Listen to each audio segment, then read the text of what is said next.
Φίλες, φίλοι, είναι η διαδικτυακή εκπομπή Opinion Health του healthweb.gr. Είμαι η Νικολίτα Ντάμπου. Φιλοξενούμε στο στούντιο της εκπομπής μας την κυρία Ελένη Κουή, η οποία είναι διαιτολόγος, ειδική σε θέματα παιδικού διαβήτη και παιδικής παχυσαρκίας, για να συζητήσουμε για τα παιδιά με διαβήτη και πώς μπορούν να έχουν μια καλή ποιότητα ζωής στην καθημερινότητά τους. Κυρία Κουή, καλώς ήρθατε. Καλώς σας βρήκα. Ευχαριστώ πάρα πολύ για την πρόσκληση. Χαίρομαι που θα κάνουμε αυτή την κουβέντα μαζί σήμερα. Εμείς ευχαριστούμε θερμά για την αποδοχή της πρόσκλησης, γιατί αν μη τι άλλο εσείς είσαστε οι ειδικοί και με μεγάλη εμπειρία και γνώση, κυρία Κουή, στα παιδιά που ζουν με το διαβήτη. Ας ξεκινήσουμε από τα βασικά. Τι ακριβώς σημαίνει να ζει ένα παιδί με διαβήτη, είτε είναι τύπου 1 ή τύπου 2. Ναι, θα ξεκινήσουμε λοιπόν από τα βασικά και πάλι ο λόγος περί διατροφής. Η διατροφή, οι τροφές μας περιέχουν μέσα ενέργεια, τη γλυκόζη. Η ενέργεια αυτή όμως χρειάζεται μια πολύτιμη ορμόνη, την ινσουλίνη, για να μπορεί να περάσει από την κυκλοφορία του αίματος και στα κύτταρα και να χρησιμοποιηθεί για καύσιμο υλικό. Στα παιδάκια λοιπόν που έχουν νοσήσει και ζουν με διαβήτη τύπου 1, έχουμε μη παραγωγή της ινσουλίνης, της ορμόνης αυτής. Άρα εκεί γίνεται απαραίτητη η εξωτερική χορήγηση της ορμόνης στα παιδιά αυτά. Τώρα, όσον αφορά στον τύπου 2, η ίδια συνθήκη ισχύει. Χρειαζόμαστε κάπως η γλυκόζη να μπει στα κύτταρα από την τροφή μας και να γίνει ενέργεια. Εκεί όμως ή παράγουμε λιγότερη ινσουλίνη από αυτή που μας χρειάζεται ή παράγουμε αρκετή, αλλά δεν μπορεί να χρησιμοποιηθεί σωστά. Εδώ να τονίσουμε και θα το πούμε και στη συνέχεια της κουβέντας μας, ότι όταν μιλάμε για τύπου 2 διαβήτη και παιδική ηλικία, τις περισσότερες φορές μιλάμε για μια κατάσταση υπερβαρότητας ή παχυσαρκίας που συνυπάρχει ή προϋπάρχει. Βεβαίως. Οπότε, κυρία Κουή, πώς πρέπει να διαμορφώνεται και η διατροφή ενός παιδιού στην καθημερινότητά του, ποιες τροφές πρέπει να προτιμάει ή ποιες πρέπει να αποφεύγει βάσει όλων αυτών που μας είπατε πριν. Εδώ να πούμε ότι όλη η εκπαίδευση και οι συμβουλές πάντα έχουν να κάνουν με την ηλικία του παιδιού που έχουμε στα χέρια μας να φροντίσουμε. Αλλά σε μια έτσι γενικότερη εικόνα και πλαίσιο απαιτείται οργάνωση γευμάτων, δηλαδή επιθυμούμε να υπάρχουν 3 βασικά γεύματα, ξεκινώντας με ένα σωστό πρωινό, θα πούμε σε λίγο τι είναι ένα σωστό πρωινό, ένα κυρίως βασικό γεύμα και ένα πιο ελαφρύ βραδινό, ίσως το κλείσιμο της ημέρας. Τα ενδιάμεσα μικρογεύματα ή αλλιώς σνακ παραμένουν απαραίτητα στα παιδιά αυτά, αλλά και εκεί οφείλουμε να καλύπτουμε βασικές ανάγκες θρέψης και ανάπτυξης και μας ενδιαφέρει και η ποικιλία. Η ποικιλία στη διατροφή και στο πιάτο τους. Έτσι, θέλουμε μία πηγή φυτικών ινών, θέλουμε μία πηγή πρωτεΐνης και φυσικά μία πηγή υδατάνθρακα που είναι το καύσιμο υλικό. Διατροφή. Ακριβώς. Όταν λέτε να υπάρχει ένα συγκεκριμένο πρωινό γεύμα, τι εννοείτε? Λοιπόν, αυτό που επιθυμούμε στο πρωινό γεύμα είναι σίγουρα να υπάρχει μια πηγή ασβεστίου. Δεν πρέπει να ξεχνάμε ότι τα παιδιά που φροντίζουμε και ζούμε τη διάγνωση του διαβήτη τύπου 1 παραμένουν και παιδιά τα οποία έχουν συγκεκριμένες ανάγκες σε θρέψη για να υποστηρίξουμε την ανάπτυξή τους. Άρα λοιπόν ένα καλό πρωινό περιέχει πάντα μια πηγή ασβεστίου και μία πηγή ενέργειας από υδατάνθρακες που θα απορροφηθούν σχετικά αργά. Δηλαδή, δεν θέλουμε πολλά απλά σάκχαρα στο ξύπνημα, στο ξεκίνημα της ημέρας. Είναι πολύ γλυκά δημητριακά ή είναι τα μπισκότα μας, τα κέικ. Για το λόγο αυτό, εγώ θα πω έτσι μια συμβουλή για τους γονείς που μας ακούνε, θέλουμε να αποφεύγουμε ακόμα και το φυσικό χυμό. Τις πρώτες πρωινές ώρες. Μπορεί να είναι η φρουκτόζη, η φυσική ζάχαρη του φρούτου μας, που την αγαπάμε, αλλά δεν τη θέλουμε σε υγρή μορφή, στημένο το φρούτο. Δηλαδή το φυσικό χυμό πορτοκάλι, κάποια άλλη στιγμή της ημέρας. Θα μπορεί το απόγευμα, το μεσημέρι, αντί να μην είναι το πρωί. Δεν το θέλουμε στο πρώτο πρωινό γεύμα. Έτσι το κρατάμε αυτό σαν συμβουλή για το πρωινό. Και πόσο σημαντικός είναι ο γλυκαιμικός δείκτης στην καθημερινή διατροφή των παιδιών? Όταν λέμε γλυκαιμικό δείκτη, για να εξηγήσουμε έτσι Βεβαίως. με απλά λόγια, έχουμε αποδώσει το χαρακτηρισμό αυτό σε χαμηλό, μέτριο ή υψηλό γλυκαιμικό δείκτη, σε τρόφιμα καταρχήν που είναι πηγές υδατάνθρακα. Δεν θα μιλήσουμε ποτέ για το γλυκαιμικό δείκτη μιας πρωτεΐνης, δεν υφίσταται αυτή η πληροφορία. Άρα λοιπόν μιλάμε για υδατάνθρακες που απορροφούνται πολύ γρήγορα. Υψηλό γλυκαιμικό δείκτη λοιπόν, η απλή ζάχαρη, το μέλι, ο χυμός, η φρουκτόζη σε υγρή μορφή.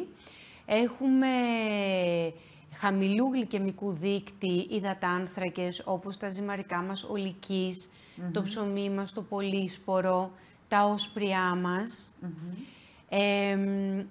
Και οπουδήποτε προσθέτω έξτρα φυτικές ίνες με τη μορφή λαχανικών, φρούτων, λαχανικών σε οποιοδήποτε μορφή, η σαλάτα μας η πράσινη, τα ομά λαχανικά, η ψητά, η βραστά, ό,τι επιθυμεί ο καθένας, με την προσθήκη λοιπόν έξτρα φυτικών ινών, χαμηλώνω το γλυκαιμικό δείκτη του γεύματος αυτού. Άρα πάλι και εδώ αποφεύγουμε τα φαγητά της αμαρτίας. Ζάχαρη, αλάτι. Ναι. Που τι κάνουν, ποια διαφορά στην πράξη, δηλαδή τι βλέπουμε σε ένα παιδί που παρακολουθούμε τα σάχαρά του. Βλέπουμε ότι αν έχει ένα γεύμα το οποίο είναι πλούσιο σε φυτικές ίνες ή σε τρόφιμα με χαμηλό γλυκαιμικό δείκτη, η γλυκόζη θα ανέβει πιο ομαλά, δεν θα περάσει από πολύ υψηλές τιμές και θα ολοκληρώσει την επίδρασή της, δηλαδή θα σβήσει αυτή η καμπύλη ζαχάρου μετά πολύ πιο γλυκά και ήσυχα εκεί περίπου στις 2,5 με 3 ώρες. Ενώ ένα τρόφιμο, μία πηγή υδατάνθρακα υψηλού γλυκαιμικού δείκτη, για παράδειγμα, σοκολάτα. Μπράβο, θα ανεβάσει τα επίπεδα γλυκόζης όλων μας, πολύ ψηλά, πολύ απότομα, έτσι ακριβώς, αλλά η λεπτομέρεια είναι ότι θα κατέβουν πάλι απότομα και πολύ γρήγορα. Και αυτό σε ανθρώπους και χωρίς διαβήτη σημαίνει ότι απλά παχαίνουμε. Κοιτάξτε να δείτε, αν θέλουμε να το βάλουμε σε ένα γενικότερο πλαίσιο έτσι, υγείας και προσοχής, για λίγο, έτσι θέλουμε να αποφύγουμε όλοι μας τα απότομα σκαμπανεβάσματα, να το πω απλά, στα επίπεδα γλυκόζης, γιατί σε πρακτικό επίπεδο προκαλούν λιγούρες και τσιμπολογήματα. Οπότε πρέπει να ξαναφάμε ξανά. Μπράβο. Και αυτή η απότομη άνοδος και κάθοδος των ζαχάρων επηρεάζει αντίστοιχα την παραγωγή και την απόκριση της ινσουλίνης και ίσως το κάνει πιο εύκολο να αποθηκεύουμε. Οπότε αυτό και για ένα παιδί που ζει με το διαβήτη, λίγο επικίνδυνο μου ακούγεται κιόλας. Δεν εξυπηρετεί, ξέρετε... Όλο αυτό το πάνω-κάτω μπορεί να δημιουργήσει υπογλυκαιμίες. Θα δημιουργήσει υπογλυκαιμίες, επίσης θα επηρεάσει και τη διάθεσή του και τη συμπεριφορά του. Και την συγκέντρωσή του. Συνολικά απορριθμίζει. Βεβαίως. Το παιδί. Θα επηρεάσει και την συγκέντρωσή του στα μαθήματα, στο σχολείο, σε μια εξωσχολική δραστηριότητα. Οπότε είναι πάρα πολύ σημαντικό. Είναι πάρα πολύ σημαντικό. Να προσέχει κανείς τη διατροφή του,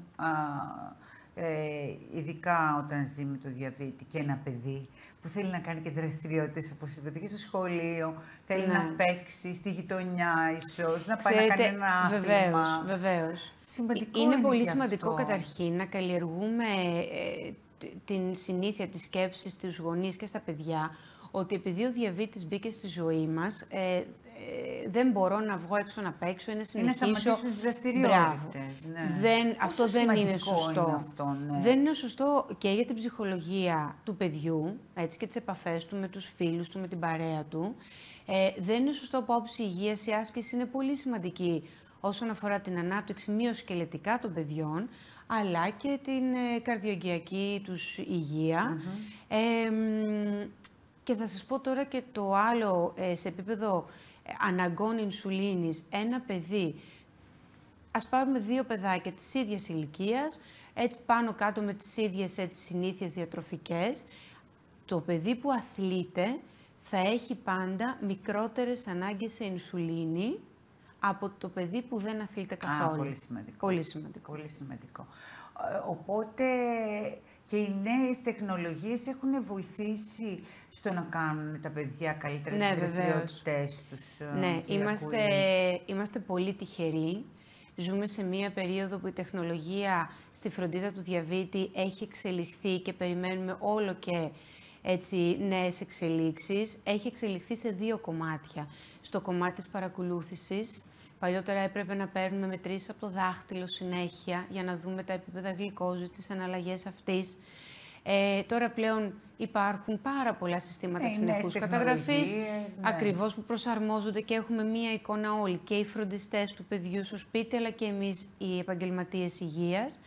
Και έχει εξελιχθεί και στο κομμάτι της χορήγησης της ινσουλίνης, που εκεί στις αθλητικές δραστηριότητες απολαμβάνουμε, αν θέλετε, τα μεγαλύτερα ωφέλη και διευκόλυνση, γιατί μπορούμε να αποφύγουμε τις υπογλυκαιμίες, να προετοιμαστούμε πιο σωστά για το άθλημα, το περπάτημα, το ό,τι θέλει να κάνει το κάθε παιδί. Ακριβώς, κυρία Κούη, και στη διαχείριση. Γιατί και οι γονείς δεν είναι πολύ σημαντικό να γνωρίζουν με το τακτικό έλεγχο των επιπέδων γλυκόζης κλπ. Ο τακτικός έλεγχος είναι απαραίτητος. Αν δεν υπάρχει, ξέρετε, πολύ συχνά εγώ λέω βρισκόμαστε σε ένα ωραιότατο σκοτάδι.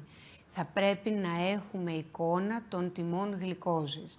Άρα ναι, είναι απαραίτητος, έχουν γίνει πιο εύκολο, όπως είπαμε, τα πράγματα, όμως με μία λογική.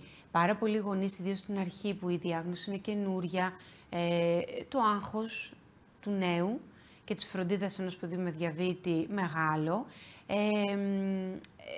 σαν πρακτική τους έχουν πολύ συχνές μετρήσεις. Ούτε αυτό είναι το ζητούμενο. Στην αρχή, ακριβώς, δεν υπάρχει εμπειρία. Ακριβώς. Θέλουμε να γνωρίζουμε με τι τιμές γλυκόζης ξεκινάει η μέρα του παιδιού, πώς εξελίσσεται μεταγευματικά, εκεί περίπου στο 2ωρο, 2,5 ανάλογα τι είδους γεύμα προηγήθηκε, και σίγουρα προάσκησης και μετά. Εάν τώρα το ίδιο το παιδί είναι σε ηλικία να επικοινωνήσει και να πει δεν αισθάνομαι καλά, το οτιδήποτε, προφανώς και πρέπει να γίνει ένας έλεγχος. Όχι συνέχεια, όχι κάθε μισή ώρα, γιατί δεν βοηθούν όλες αυτές οι τιμές γλυκόζης που συγκεντρώνουμε να βγάζουμε τα σωστά συμπεράσματα. Και ψυχολογικά επιβαρύνει τόσο τον άνθρωπο που ζει με το διαβήτη, είτε παιδί, είτε έφηβος, είτε λίγο μεγαλύτερο, αλλά και το φροντιστή, και τη μαμά και τον μπαμπά και όποιος ασχολείται με τη φροντίδα. Ψυχολογικά νομίζω είναι και κουραστικό. Είναι πάρα πολύ αγχωτικό. Εσείς που τους βιώνετε. Θα σας πω τώρα πολύ συχνά μετά από ένα γεύμα, μου λένε οι γονείς, το μέτρησα στη μισή ώρα, το βλέπω, παρακολουθούν και τα συστήματα καταγραφής που έχουν και μου λένε το ζάχαρο ανεβαίνει, τι να κάνω. Λέω, για παράδειγμα, τι έφαγε, ξέρω εγώ να πιάσω το πολύ απλό. Λέω, από τη στιγμή που καταναλώθηκε υδατάνθρακας στο ψωμάκι του, για παράδειγμα, είναι απόλυτα φυσιολογικό το ζαχαράκι να θέλει να ανέβει σίγουρα μέσα στην πρώτη ώρα. Άρα το να το παρακολουθώ εγώ δεν έχει καμία αξία. Δεν έχει αξία. Δεν έχει καμία αξία. Πρέπει και φυσιολογικά να γίνει πέψη, έτσι δεν είναι? Ακριβώς. Γι' αυτό λέμε μεταγευματικά η τιμή έχει αξία και τώρα το πότε μεταγευματικά έχει να κάνει με το τι καταναλώθηκε. Ναι. Εντάξει, κυρία Κούη, εγώ βλέπω ότι και εσείς οι γιατροί, οι ειδικοί και οι γονείς γίνονται γενικά προσπάθειες για την εκπαίδευση των παιδιών στη διαχείριση, την καθημερινή διαχείριση του διαβήτη. Τι έχετε να μας πείτε γι' αυτό? Κοιτάξτε, είναι το α και το ω και θα πρέπει η εκπαίδευση, η οποία εκπαίδευση δεν είναι απλά μία λέξη, είναι πολλές οι λεπτομέρειες στις οποίες πρέπει να εκπαιδευτεί ο γονιός όταν πλέον μπει ο διαβήτης στη ζωή της οικογένειας. Άρα δεν είναι κάτι εύκολο. Είναι πολλές καινούριες πληροφορίες, πρέπει να εκπαιδευτούν από το πώς λειτουργεί η ινσουλίνη, πώς να κάνουν τις μετρήσεις, μέχρι το ρόλο της διατροφής και όλες τις λεπτομέρειες αυτής. Άρα δεν ολοκληρώνεται σε μία μέρα ή σε δύο. Όμως, θα πω εγώ εδώ πέρα για αυτούς που μας ακούν ότι εάν τα σωστά μηνύματα, η σωστή εκπαίδευση ξεκινήσει από την ημέρα πρώτη, όλα θα πάνε πιο εύκολα και θα μπουν σε μία σειρά πιο γρήγορα. Μία συνεχή εκπαίδευση δεν είναι αυτή, κυρία Κούη? Ναι, από τη στιγμή που λέτε που ξεκινάει κανείς, καθημερινά εκπαιδεύεται και από την καθημερινότητα, αλλά και από τους ειδικούς. Είναι μια συνεχής είναι η εκπαίδευση, δεν σταματάει. Δεν σταματάει, γιατί ο διαβήτης είναι μια προοδευτική κατάσταση. Και επειδή έχουμε να κάνουμε με διαγνώσεις σε μικρές ηλικίες, το παιδί εξελίσσεται, μεγαλώνει, Βέβαια, αλλάζει η αναπτύσσεται. όρεξή του, οι μερίδες που καταναλώνει, οι επιθυμίες του, τι θέλει να φάει. Βεβαίως. Οπότε, Αλλάζουν οι διατροφικές ανάγκες, βάσει της ακριβώς. ανάπτυξης. Βάσει λοιπόν όλων αυτών των αλλαγών που μοιραία και αναγκαστικά θα βιώσει η οικογένεια και το παιδί, η εκπαίδευση εξελίσσεται μαζί. Γι' αυτό λέω πάντα ότι, τι λέω στους γονείς, διατηρείτε μια καλή σχέση με τους γιατρούς και τους επαγγελματίες υγείας που σας φροντίζουν, ακριβώς για να υπάρχει μια συνέχεια στην εκπαίδευση. Δεν μπορούμε να τα πούμε όλα από την αρχή, γιατί μόνο θα μπερδεύαμε. Ακριβώς. Έτσι. Οπότε αυτό σταδιακά και εσείς οι ειδικοί προσπαθείτε να τους εκπαιδεύσετε. Τι είναι αυτό το tips, ας πούμε, που έτσι δίνεται για να βοηθάει και το παιδί και τους γονείς στην καθημερινότητα, όσο μπορούν να είναι λίγο πιο ήρεμοι, πιο εύκολοι. Τα tips τώρα της καθημερινότητας. Θα ξεκινήσω από το να πω ότι εάν χρειαστεί να γίνουν αλλαγές στη διατροφή του παιδιού, οι αλλαγές αυτές θα πρέπει να υποστηριχθούν από το υπόλοιπο της οικογένειας. Δεν μπορούμε να ζητάμε από το παιδί να μην φάει γλυκό πρωινό γλυκό, ναι. Και να έχουμε και όλοι οι κέικ. υπόλοιποι να κάνουμε το αντίθετο. Ναι, αυτό και να υπάρχουν σίγουρα, και όλες οι λιχουδιές. ακριβώς. Αυτό σίγουρα, λοιπόν, εάν το φροντίσουμε μέσα σε αυτό το πλαίσιο, σίγουρα θα υπάρχει μια πιο ευκολία, πιο ηρεμία στην εφαρμογή της εκπαίδευσης. Τίποτα δεν απαγορεύεται. Θέλω να ακουστεί αυτό. Μύθοι διατροφικοί, όπως απαγορεύονται πολύ κάποια συγκεκριμένα φρούτα ή πρέπει να γίνουν ξαφνικά όλα τα ζυμαρικά ολικής. Δεν ταιριάζουν σε όλους, οπότε δεν χρειάζεται να πιεστούν να εφαρμόσουν κάτι το οποίο δεν τους ταιριάζει ή δυσκολεύει ακόμα περισσότερο τη διαχείριση του παιδιού. Και φαντάζομαι, κυρία Κουή, ότι και εσείς το λέτε ως γενικό κανόνα, ο οποίος φυσικά πρέπει να τηρείται, αλλά φαντάζομαι και τώρα που είναι καλοκαίρι και ο κόσμος είναι διακοπές, εντάξει, μία φορά ίσως σε κάποιο χρονικό διάστημα μπορεί να φάει το παιδί και ένα παγωτό. Εννοείται. Και να το ρυθμίσει. Εννοείται αυτό. Έτσι, Εμένα, ο τρόπος που εγώ τουλάχιστον δουλεύω, δεν είναι ο ρόλος μου να απαγορέψω να φάνε το οτιδήποτε. Σκοπός της εκπαίδευσης, έτσι όπως εγώ την καταλαβαίνω, είναι όταν θα φτάσει η ώρα να θέλουν να φάνε το οτιδήποτε, να ξέρουν πώς να το διαχειριστούν σωστά με την ινσουλίνη τους και τι να περιμένουν σαν επίδραση αυτού, θες είναι η λιχουδιά η γλυκή ή κάτι ξεχωριστό, Ακριβώς. τι να περιμένουν να δουν στα επίπεδα γλυκόζης τους. Ακριβώς. Δεν είναι ο ρόλος μου, ποτέ δεν ήταν να απαγορέψω συγκεκριμένα τρόφιμα. Γιατί εντάξει, κανένας άνθρωπος δεν μπορεί να έχει μια τυποποιημένη ζωή. Υπάρχουν και ανάγκες. Όχι. Ξέρετε, το διαβήτης τύπου 1 είναι ένα χρόνιο νόσημα. Βεβαίως. Από τη στιγμή, τουλάχιστον με τα δεδομένα που έχουμε αυτή τη στιγμή στα χέρια μας. Άρα λοιπόν, από τη στιγμή που μπήκε στη ζωή και τη ρουτίνα μιας οικογένειας, είναι κάτι το οποίο πρέπει να το εξυπηρετήσουμε και να το φροντίσουμε για όσα χρόνια έχουμε μπροστά μας. Δεν μπορούμε να είμαστε ούτε δογματικοί, ούτε πολύ αυστηροί, ιδίως όταν έχουμε να κάνουμε με παιδιά. Και τώρα υπάρχουν όλα τα εργαλεία, όπως είπαμε και πριν, όπου μπορεί πλέον να γίνει πιο εύκολη η διαχείριση.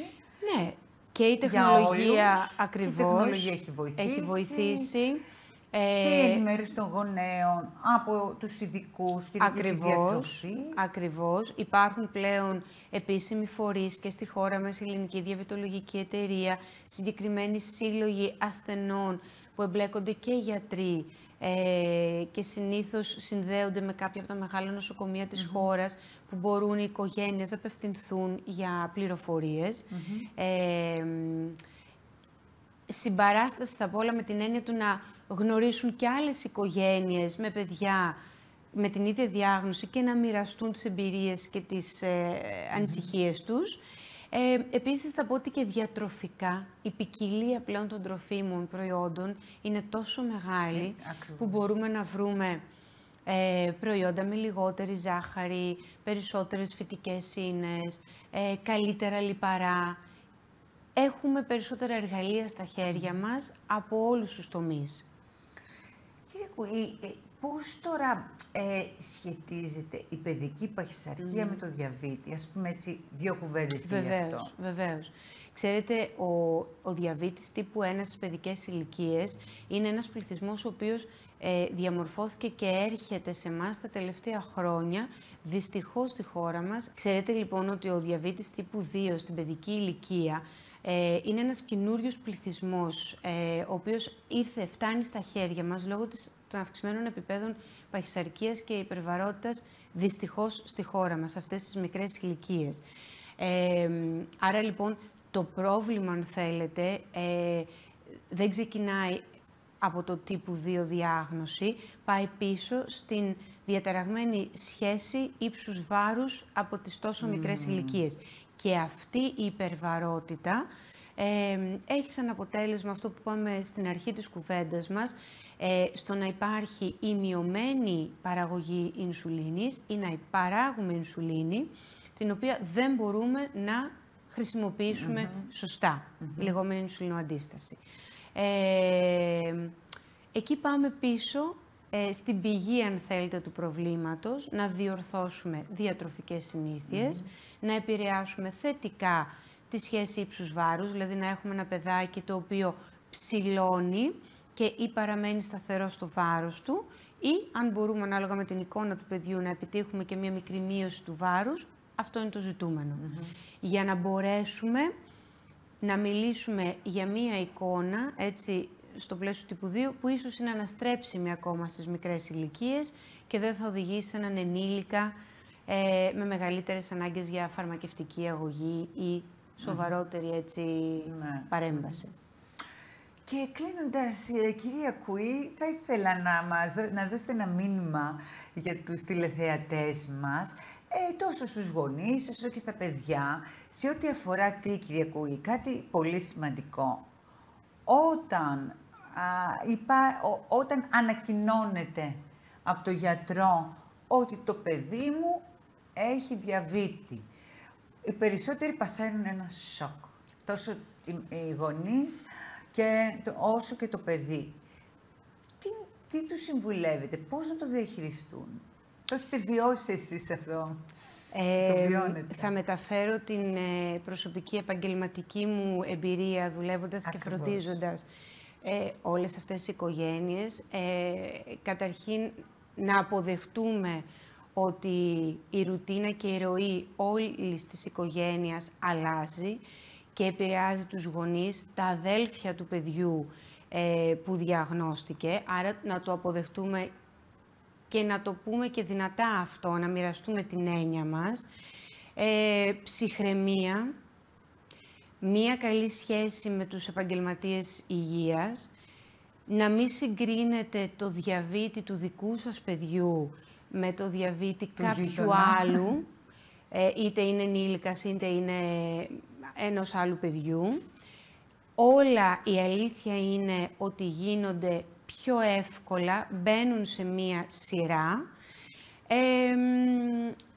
Αυτά για τους γονείς.